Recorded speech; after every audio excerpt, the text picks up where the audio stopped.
Okay, here's the deal. So you can see, this is not a Mustang.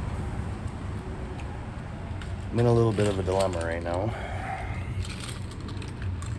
So, how about a little story time? Let me get in, settled in here. Oh. So here's the deal. This is not good. Yesterday, I was, this is my 2001 Jeep Grand Cherokee that I actually drove to this state with because I'm in a completely different state than my home state. Like, I live in Texas right now. I'm from Michigan. I actually drove my Grand Cherokee down here, bought my Mustang.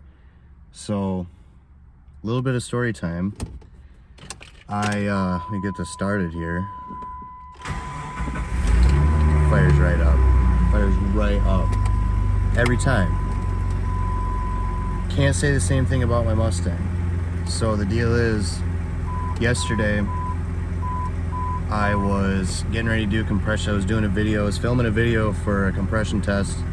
Like how to do a compression test, whatever. I was checking my spark plugs, and in the meantime, I was just like checking the health of the motor. Like I haven't been in that motor at all, so I wanted to get in there, look at everything, and just check the general health of it. Well, I was cranking the motor over, obviously, to do a compression test for, you know, many seconds at a time, probably like 5 to 8 seconds per cylinder.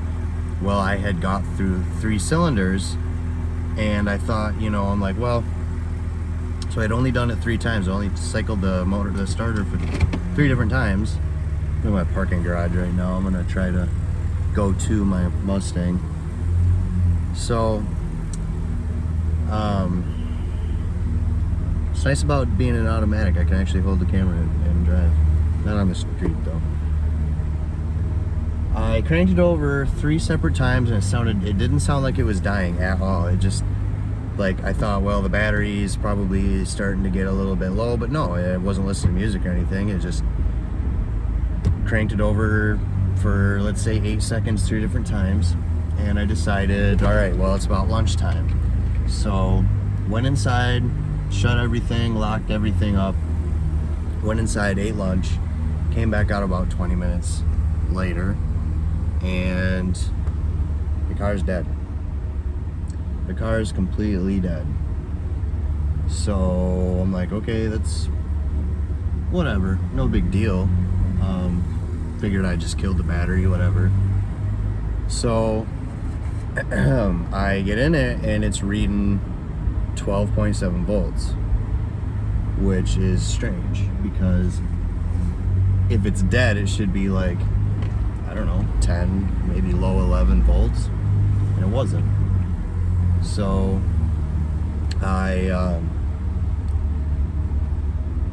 long story short, I guess, there it is right there. Long story short, let me get out here and get parked real quick.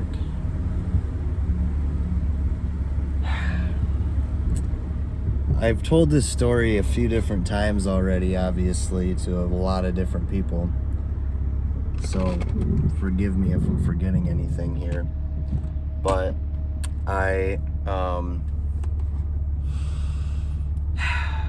it's really frustrating. I'm sorry I can't form a good sentence right now, and this probably isn't interesting to anybody, but well, that was my only vehicle here at the time. I had no other way to work. I had to go to work that night, or I had to go to work today, I guess. So I needed it started last night, and I know nobody here. I'm from out of state. I don't know anybody. I'm in a parking garage in a super wealthy area. So even if I could get somebody to jump me, they're not gonna want me to open the hood on their brand new Mercedes or Audi R8 or something. You know, I'm not gonna bug anybody, and probably don't have jumper cables anyway. So I'm like, no big deal. I'll just call Roadside. So I call Roadside. I've got Roadside through insurance, and I have an aftermarket Roadside warranty through the dealership I bought the car from, which starts with a C and ends with an X. So I finally get Roadside contacted, and I get told it'll be about a 40-minute wait. Okay, no big deal. Whatever, just needs a jump, just needs a battery.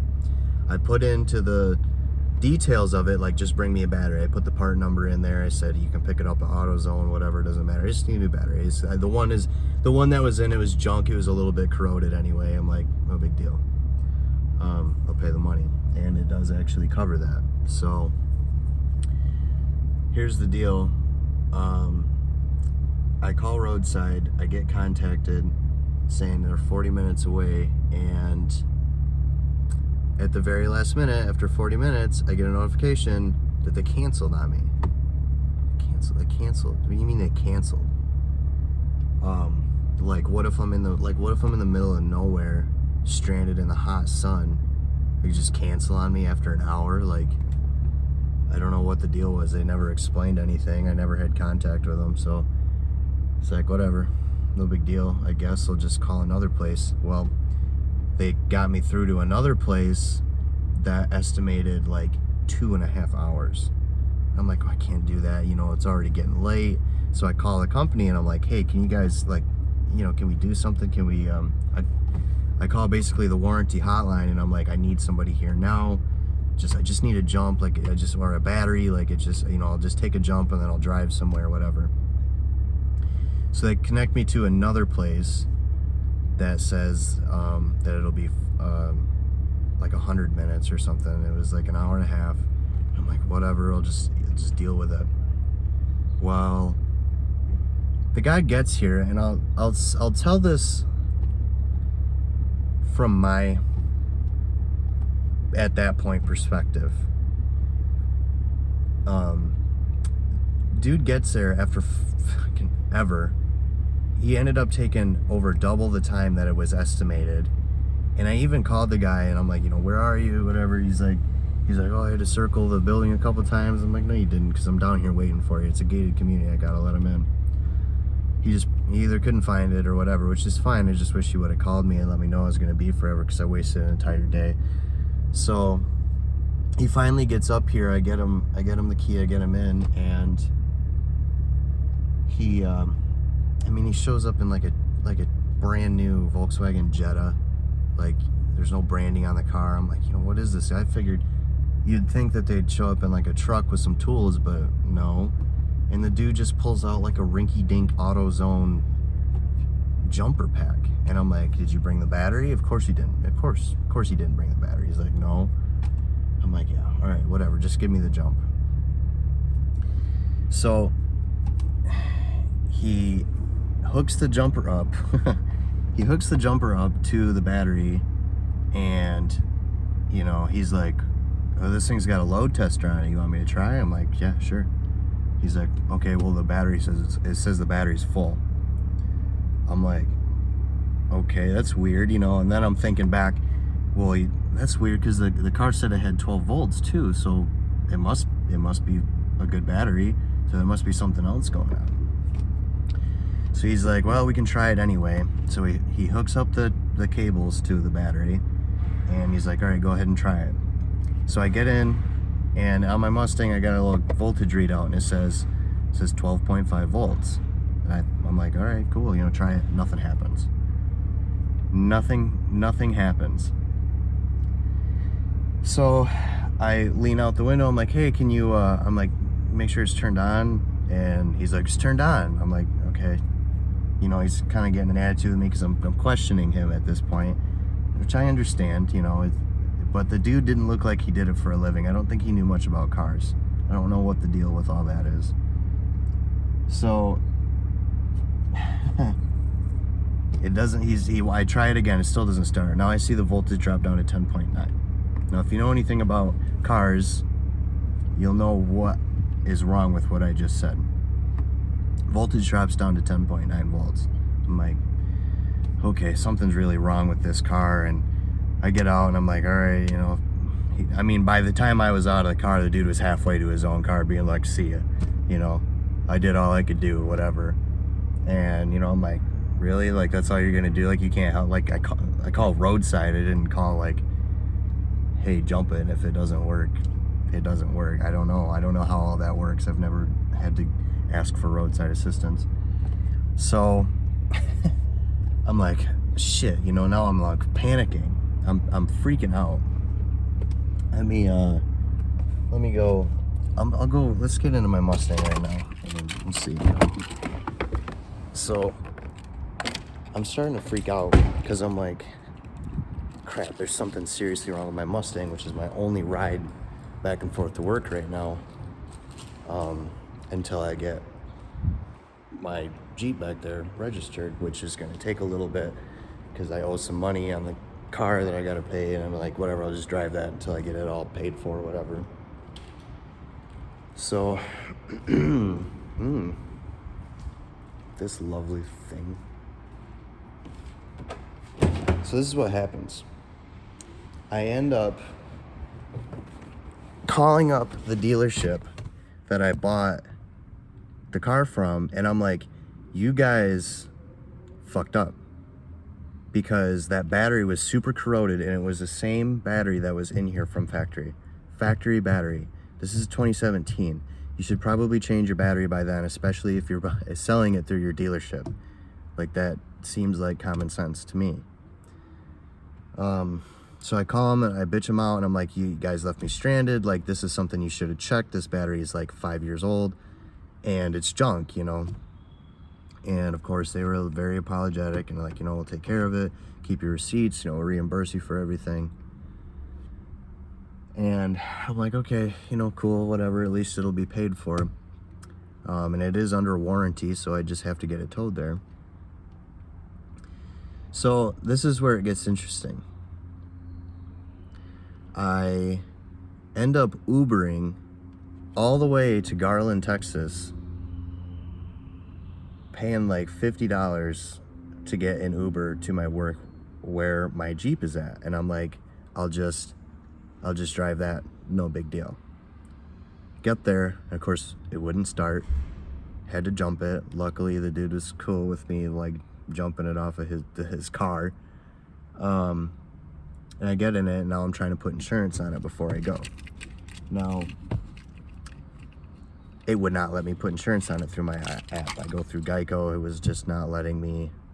It wouldn't let me add it. It said something was wrong with my liability. I'll fast forward a little bit. End up getting it home anyway after I got it insured.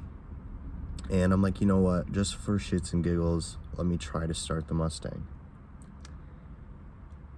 I pull up my Jeep, pull up my rinky-dink, cheap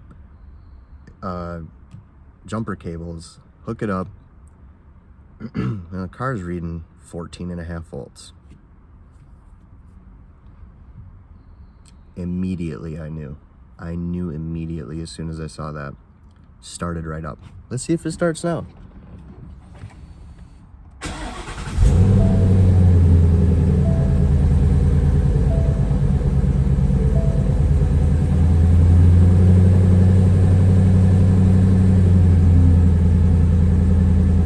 Weird, it's idling high for some reason. Well, anyway. Lovely, right? So it fires right up. Fires right up first try. Now, what's the takeaway from all of this? That guy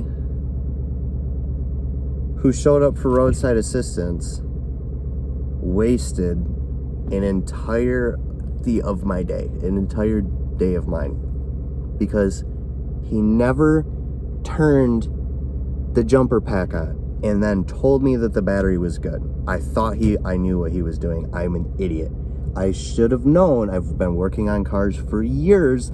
I should have known. I should have known when it said 12 volts on the dashboard, because this is what it should look like with a jumper pack hooked up. I don't know if you can see that. I don't know if you could read that, but it's 14.2 volts. And that's what it should look like with a jumper pack hooked up. It should be at like 14 volts. And it didn't register with me at the time. And he told me, so the battery level indicator that he was looking at to tell me that the battery was full, that he tested it good, was the battery level of the jumper pack. I have no way to verify if this is true, but it is true. So I still don't really know why the car died. And that's a problem, because it just flared right up now after sitting all night. But, like, and it wasn't dead. I know I was cranking it over for a long time, but it wasn't dead. It was dead. I obviously did something, but I don't know. I think the battery is just bad. It's like, whatever. It needs, I don't know. Maybe there's a short somewhere, but anyway, that's an update.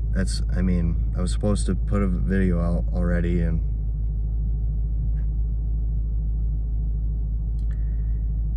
yeah, so if you're still watching, thanks. So this is what the plan is moving forward. I'm going to not finish the compression test, I think. And I'm going to, this dude has pulled out and back like 15 times to get out of that parking space. Oh, sorry, it's a girl. So the issue is I don't really trust it to drive all the way to Texas Stadium to drop the car off at CarMax for them to just put a new battery in it. I have a appointment with their next Thursday, or this Thursday anyway, to get a lot of the stuff that's already wrong with it fixed out, like the steering wheel buttons don't work. It clicks my cruise control on and off whenever it wants. My radio doesn't work. So there's already a lot of problems with this brand new car. Yeah, so I need to get it towed there, but I called a couple towing companies and they don't like it. They don't want to come up here. They say their trucks are too big, that they can't, because I'm 7 floors up. I'm almost on the roof here. I don't know if they just don't know you can use a dolly, or maybe they don't want to because it's rear-wheel drive manual. I don't know. I did find one place that does it, that pretty much specializes in like towing Lamborghinis and Ferraris, but of course I'm gonna have to pay a ton of money for that. And so I don't know, I'm pretty stuck at this point. The car does run, so I can go park it somewhere and just have it towed from there, I guess. Anyway,